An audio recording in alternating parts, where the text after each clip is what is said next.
Me avisa entonces cuando empiezo a grabar, cuando empiezan a grabar y listo. Ok, perfecto. Bueno, entonces, hoy este, tenemos que hablar sobre el primer uso de nuestro esquema de algoritmo de punto fijo, que es para calcular una cosa llamada first. Y después en la próxima clase vamos a volver a usar un algoritmo de punto fijo para calcular otra cosa llamada follow. Son dos lenguajes que cuando los concatenas te da como resultado lo que se conoce como los look ahead, que sirven para extender los algoritmos de parseo de LR0 a LR1, LR2, LR3, etcétera, ¿no? Para tener información adicional de lo que viene adelante para yo poder resolver los conflictos reduce, reduce, shift reduce, etcétera. Bien. Entonces, yo tengo unas láminas aquí, voy a compartir mi pantalla.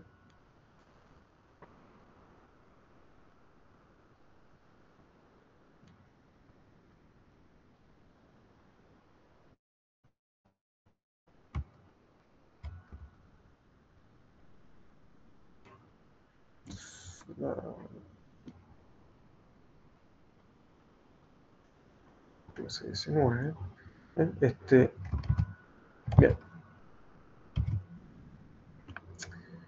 First y follow. Entonces, aquí. ¿Cuál era el hotkey? Control H. ¿Cuál L. era? Control L. Bien, gracias. Bueno, miren, hoy vamos a trabajar en esto, ¿bien? Entonces, definición. Primera definición que tenemos aquí, ¿no? Antes de entrar en el tema, ¿no? Vamos a ver varias cosas hoy, va a ser un poco denso, pero al final vamos a caer en un algoritmo y en un ejemplo para usar este algoritmo para calcular esto que vamos a definir hoy llamado first. Entonces, ok, miren, tenemos una gramática empezando por ahí. Alfabeto, símbolos no terminales, las producciones y el símbolo inicial de la gramática. Vamos a suponer que K en todo momento es distinto de 0, un número positivo distinto de 0. ¿Sí? Y entonces vamos a definir una función llamada truncamiento K-sil. ¿Bien? Esto que estoy subrayando aquí en palabras es el lenguaje ¿qué? ¿Cómo lo llamarían?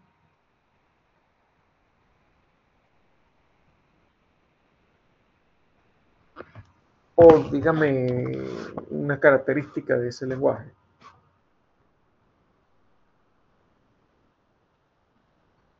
Que es lo primero que le viene a la mente cuando yo subrayo eso que está ahí. Olvídense de la P, la flechita, solamente el sigma está ahí. El lenguaje que genera la gramática, el alfabeto. Sí, pues, exacto, pero más aún, ¿no? Es el lenguaje universal para la gramática, para el alfabeto sigma.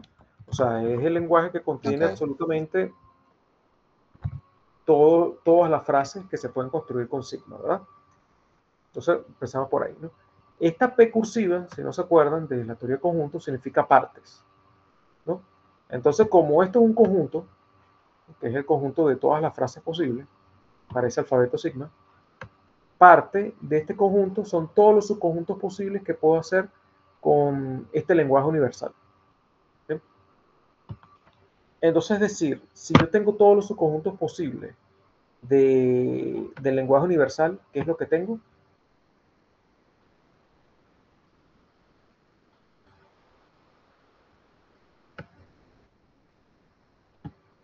Recuerden que cada subconjunto de un lenguaje es a su vez un lenguaje, ¿no? Porque todo conjunto de frases es un lenguaje, ¿no? Si yo tengo todos los subconjuntos del lenguaje universal, ¿realmente qué es lo que tengo? ¿Todos los qué? Todos los lenguajes. Todos los lenguajes. O sea, eso que está escrito ahí es una manera corta de decir todos los lenguajes. O sea, que truncamiento puede recibir cualquier lenguaje. Eso es lo que se está diciendo. él va a recibir cualquier lenguaje y va a devolver en potencialmente cualquier lenguaje, ¿no? ¿Ok? Bueno, acuérdense que una función, el rango puede ser mucho más grande realmente de lo que va a escupir la función, ¿no? El dominio, si la función es total, si el dominio es el de todos los lenguajes, él va a recibir cualquier lenguaje, ¿no? Inclusive vacío. Ok, entonces, ¿cuál es la definición? La definición es esta. Uno coloca el lenguaje aquí. Truncamiento K, se los digo en palabras primero, es el lenguaje que es el mismo lenguaje X que yo estoy poniendo, solo que a cada frase la trunco, la pico y dejo solamente K caracteres, los primeros K caracteres. Y bueno, en caso de que haya una frase en el lenguaje que sea de longitud menor que K, bueno, de esa frase la dejo idéntica, pues esa no la toco. Pero todas las frases que sean mayor que K las trunco y dejo solamente los K primeros caracteres. Entonces, claro, dicho eso con palabras, tú dices, bueno, ¿cuál es el conjunto? El conjunto es el conjunto de frases U, donde U pertenece, es una frase del lenguaje original, ¿no? Del lenguaje original X, ¿no? Entonces ese UA, tal cual, idéntico al que estaba en X, siempre y cuando la longitud de U sea menor o igual a K, o sea, la longitud de la frase sea menor que K. Ahora, en caso de que la frase que pertenece a X, ¿no?, conste de dos partes, una parte U y una parte B, y esa parte U ya mida K, ya tenga longitud K, entonces, claro, tú te vas a quedar solo con la U y esa es la U que vas a poner en el conjunto. O sea, lo que estás diciendo es que en vez de agarrar la frase completa, que era V, te quedas con U, donde U solamente tiene la carácter. Trunca, ¿no? Entonces,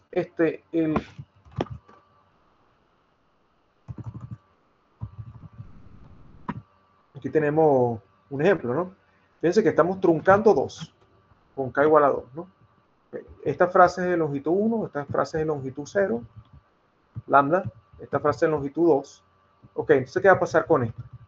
Como esta es de una longitud menor que este número 2, y esta es de longitud menor que este número 2, y esta es menor o igual a este número 2, la longitud 1, estas primeras tres frases van a sobrevivir y truncar 2 va a escupir un conjunto donde tiene esas tres frases intactas. Sin embargo, las otras tres, como son de longitud, estas de longitud, todas son de longitud 3, mayor que 2, entonces estas quedan truncadas y queda solamente AA, que es la que está aquí, BB, que es la que está aquí, y en esta va a quedar BB, pero como BB ya estaba, entonces, y en un conjunto no se ha duplicado, bueno, aparece una sola vez BB. ¿Está claro? Sí. Ok. Bien. Vamos entonces a la siguiente definición. Hay un lema, ¿no? Este lema nos va a ser de mucha utilidad a nosotros, ¿no? En un momento más adelante vamos a hacer una demostración y vamos a tener que utilizar esto. Fíjense cuáles son las condiciones, ¿no? Bueno, antes de leer las condiciones, a veces es mejor familiarizarse con la fórmula para después leer cuáles son las condiciones y entender un poquito la cosa, ¿no? Aquí te está diciendo que el truncamiento, cuando el conjunto está descrito, ¿no?, el conjunto, el lenguaje, ¿no? El lenguaje es un conjunto, está descrito por comprensión por una fórmula de esta forma. Existe Y tal que Q y X pertenece a F, ¿no? Pongamos el caso, ¿no?, de que el lenguaje lo describe esta fórmula que está aquí. Existe un Y tal que tal. Los X es tal que existe un Y que eso. El truncamiento entra. ¿Ves? Fíjense que después aquí yo dejo esto igual y el truncamiento se mete dentro del existe, se brinca el Q, ¿no?, y termina aquí dentro del F, está acá. ¿Entienden? Ese es el lema, ¿no? Es una especie de homomorfismo, o sea, el tipo entra dentro de la forma, ¿no? Entonces, para que eso sea verdad, F, claro, tiene que ser un conjunto, porque si F no fuese un conjunto, no tiene sentido pasarle truncamiento a él, porque el truncamiento funciona es recibiendo conjuntos, ¿no? Ajá. Q, como está aquí en conjunción, Q tiene que ser un predicado. Sin embargo, este predicado no puede depender de esta variable X. ¿Ven? Este predicado tiene que ser libre de variables X, ¿no? Y esta lista que está en el existe, tiene que ser existe de cualquier variable menos de la X. ¿Ven? Aquí lo dice, la lista Y de variables que están en el existe es una lista de variables donde no ocurre X. Entonces, ok, creo que podemos recordar eso, ¿no? Unos existes que no estás cuantificando a X, ¿ven? O sea, es decir, X es libre aquí dentro de este existe, y Q no depende de X, ¿no? Entonces, en ese caso, truncamiento entra hasta aquí adentro. ¿Cuál es la prueba de esto? Bueno, la prueba es muy fácil, ¿no? Empezamos por truncamiento, o sea, empezamos del lado izquierdo y vamos a llegar al lado derecho. Si uno empieza del lado izquierdo, lo único que uno puede hacer es la definición. La definición es que el conjunto final que queda es aquel que consta de las frases que de las mismas X de antes, siempre y cuando sean de longitud menor o igual a K, las frases, y las frases truncadas de longitud K, ¿no? Entonces, bueno, aquí está el O, porque esta primera parte en la definición habla de las frases que son de longitud menor que K. Y esta segunda parte habla de las frases a las que tuviste que truncar porque son de longitud mayor que K, ¿no? Entonces, claro, este era el conjunto al que le está pasando el truncamiento, y entonces aquí estoy aplicando la definición tal cual, ¿no? Son los U que pertenecían al conjunto original, tal que la longitud de U es menor o igual a K. Pero también consta agrego las U siempre y cuando existe una B, tal que V pertenezcan al conjunto original al cual estoy truncando, pero U sea de longitud K. ¿Okay? O sea, es decir, me quedé con las K primeros caracteres y lo metí aquí en el conjunto. Estoy usando la definición. Acuérdense que la definición, antes aquí había una X mayúscula, ¿no? X mayúscula y aquí X mayúscula. Lo que hice fue que puse esto en la primera línea, en la segunda línea este existe, y el X puse el X en cuestión, ¿no? O sea, primera línea, segunda línea, y aquí donde iba la X grande, puse el conjunto concreto al que le estamos sacando truncamiento, que es este. Entonces, ok, no hay misterio ahí. Ajá. ¿Qué significa que U pertenezca a esto? Bueno, que U pertenezca a esto que cumple la condición. Y por tanto, va a existir un Y. Importante, recuerden que la condición del lema dice que Q no depende de X. ¿Entienden? Si Q no depende de X, no hay ningún reemplazo de las X que ocurren en Q por U cuando yo evalúo la condición en U, porque aquí no hay una X, ¿no? Entonces va a quedar el Q intacto, lo que va a cambiar es esta X por U, solo esta. ¿Okay? Y eso fue lo que hice.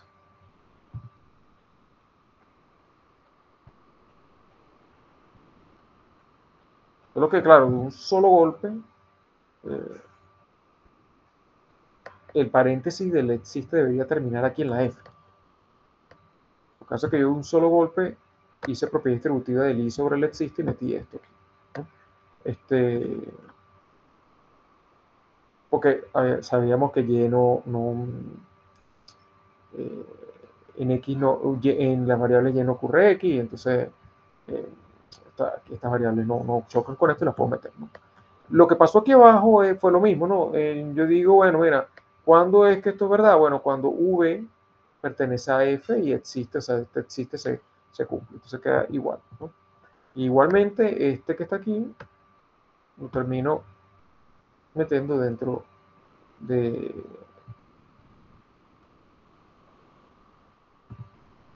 este existe, ¿ok? Bien, cuando tengo esto, entonces yo volteo, intercambio estas dos variables, ¿no? Estas dos listas. Y entonces acá resulta que tengo existe Y y existe Y, separados con un O. ¿Qué puedo hacer yo con eso? Son del mismo tipo y están separados por un O. Yo no los pudiera juntar. Sí. Entonces Sí, es una unión de rangos. sí, exactamente. Entonces lo junto, que aún solo existe. Ah, bueno, pero claro, primero tengo que sacar esto del... ya, espérate, que donde... Aquí hay como un... ¿Dónde están los dos punticos aquí? Es que aquí falta como un...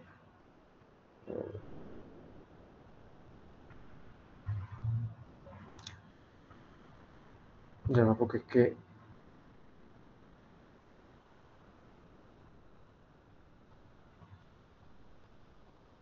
Sí, aquí hay que un paréntesis que falta, ¿verdad? Este existe, tiene los dos punticos aquí, o sea que su rango es este. Entonces, el rango debería terminar con V perteneciente a F, ¿no? Okay, aquí hay un paréntesis, aquí debería haber un paréntesis que cierra este existe, ¿no? Este paréntesis debería cerrar a este existe y este paréntesis, o sea, está bien, aquí me faltó un paréntesis. Sí, está el paréntesis mal colocado, pues. Sí, exacto. Sí, Entonces, es que esto, hay más para, 2 puntos de los que deberían haber, si ese fuera sí, un único existe. sí, sí, exacto, exacto. Entonces, bueno, ok, al final, en la próxima lámina se arregla. Lo que yo quería hacer es sacar el rango para el cuerpo, ¿no? Para que queden los dos existes sin rango, ¿no? Así, ¿no? ¿Ves?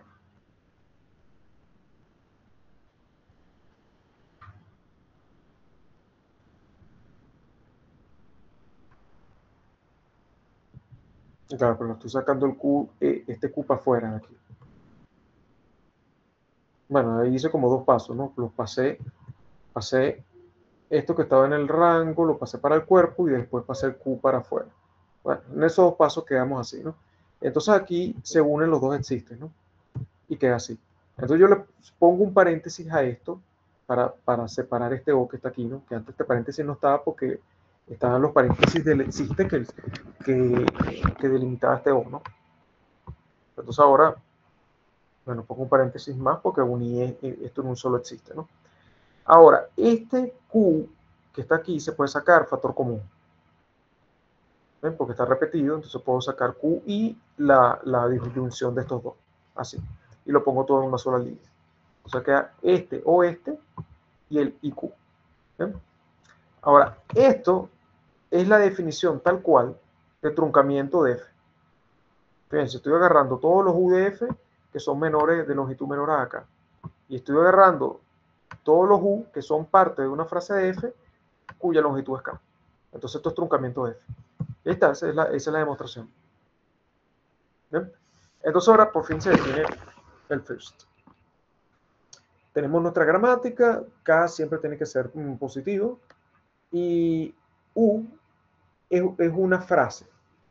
Fíjense que el first se le aplica a frases y las frases pueden constar de terminales y no terminales. Y cuando uno pone asterisco es que puede ser tan larga como tú quieras. Entonces,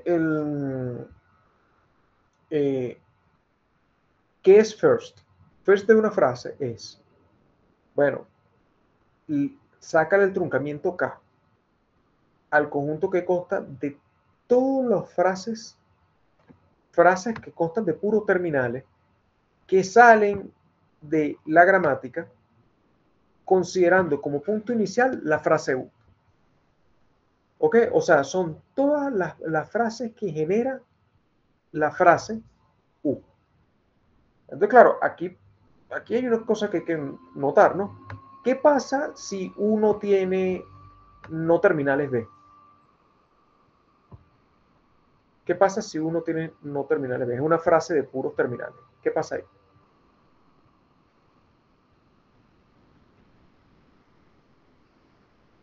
¿Es esto posible en ese caso? Sí, porque no hay que moverse.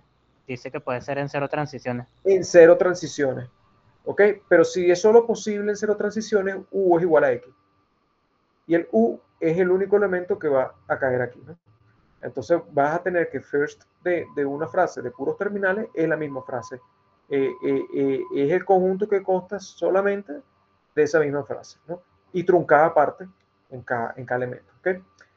El caso interesante es cuando U sí contiene símbolos no terminales, porque si la frase U sí contiene símbolos no terminales, esta derivación se puede hacer en más de 0 pasos, ¿no? Entonces, a mí me interesan todas las posibles derivaciones que llegan a una frase completamente terminal, y esa frase terminal es la que yo meto en el conjunto que después trunco con longitudes K. Eso es first. ¿Ven?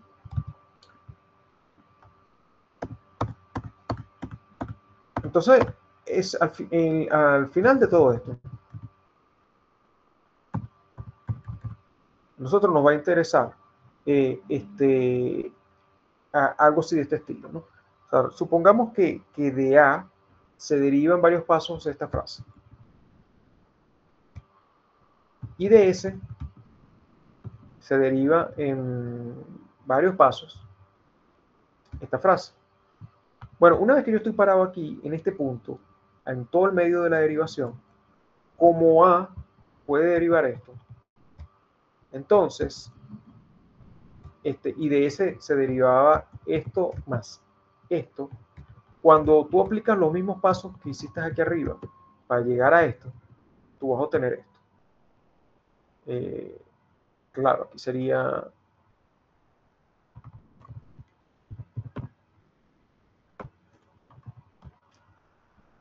Tú vas a obtener esto. ¿Correcto? Y dejo un espacio en blanco aquí para que se entienda que este U es el mismo U que ya aparecía aquí, que no lo toqué, ¿no? Pero A corresponde a esto, y esto corresponde a esto. ¿Sí? Bueno, a esto se le conoce como first de A, que es la frase terminal a la que llegué, pero justamente lo que viene después de un first de A se le conoce como follow de A. Sigue hablando en términos por encima, ¿no? Y lo que va a ser un look ahead más adelante va a ser esta frase, que es la concatenación del first con el follow.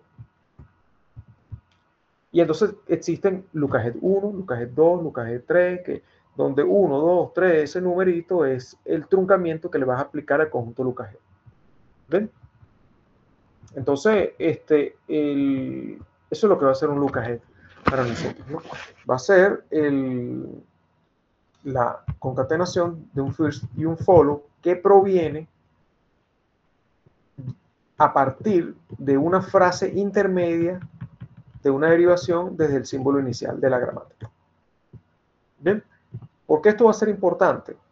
Porque si yo conozco quién es este conjunto, los look ahead del símbolo A, yo sé quiénes son estas frases posibles que se pueden generar. No solo las que genera, sino las que se generan en el contexto después de A.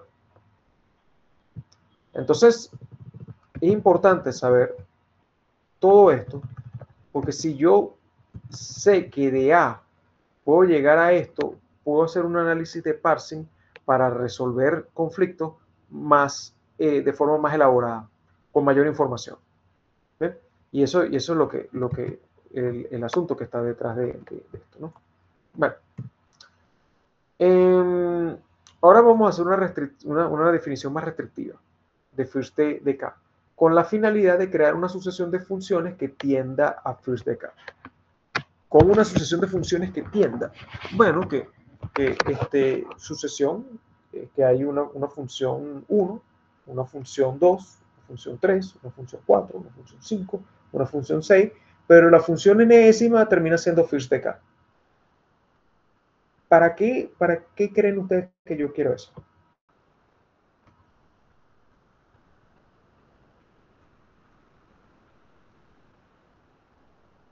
¿Qué tiene que ver eso con la clase anterior?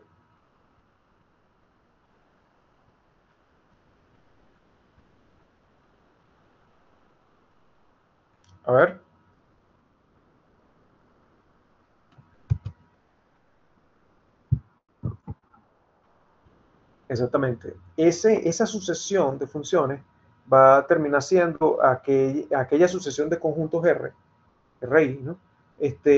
Porque recuerden que nosotros hablamos de algoritmos punto fijo la clase pasada y hablábamos de una sucesión de conjuntos, ¿no? R1, R2, R3, R, y después llegaba un momento que RI era igual a RI más 1, ¿no? Y ese era el punto fijo, ¿no? Exactamente, ¿no? Pero una función no es un conjunto también. ¿Sí? Ok. Entonces, hablar de una sucesión de funciones también entra dentro del caso de hablar de una sucesión de conjuntos. Entonces, por lo tanto, se va a poder aplicar un algoritmo de punto fijo siempre y cuando esa sucesión de funciones tenga un punto fijo. ¿Bien? La idea es hacer cuadrar que el punto fijo de esta sucesión sea exactamente first de K. Y entonces podemos hacer todo con un algoritmo de punto fijo, ¿no? Pero para lograr eso hay que cortar bastante tela, porque hay que tener garantías de un montón de cosas para estar claros de que la sucesión que vamos a definir la tenemos que definir bien y garantizando de que tiene un punto fijo. Que eso era la única precondición que hacía falta para el algoritmo que yo probé la clase pasada, ¿no? Entonces, esta va a ser la sucesión. Entonces, claro, como al final van a tender a first, qué mejor nombre que llamarla first i.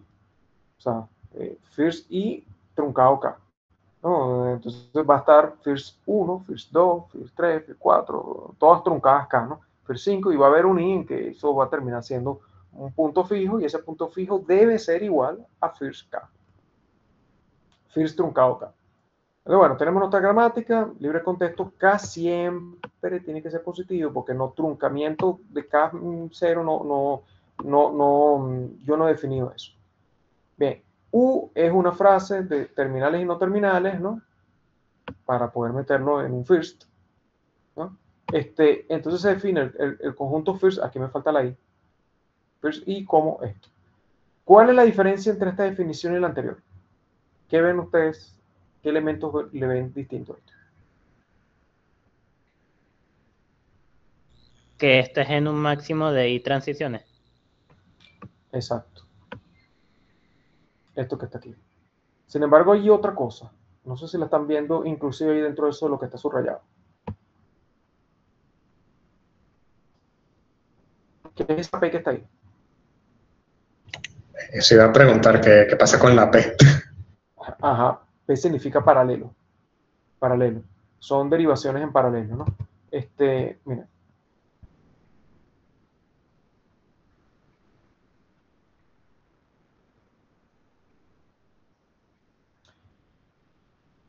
Vamos a pensar un momento en esta gramática, ¿no?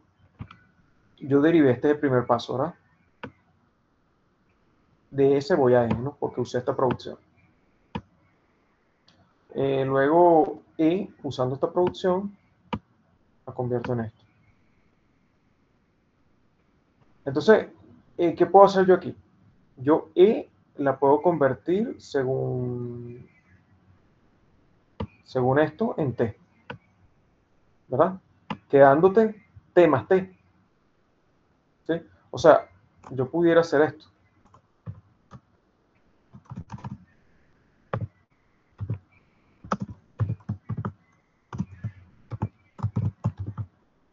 ¿Verdad? En el siguiente paso, ¿no? Y luego, un paso más donde agarro esta T y la convierto en T por F. Se queda T más.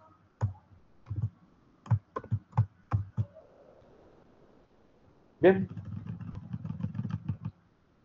¿Qué hice yo aquí arriba?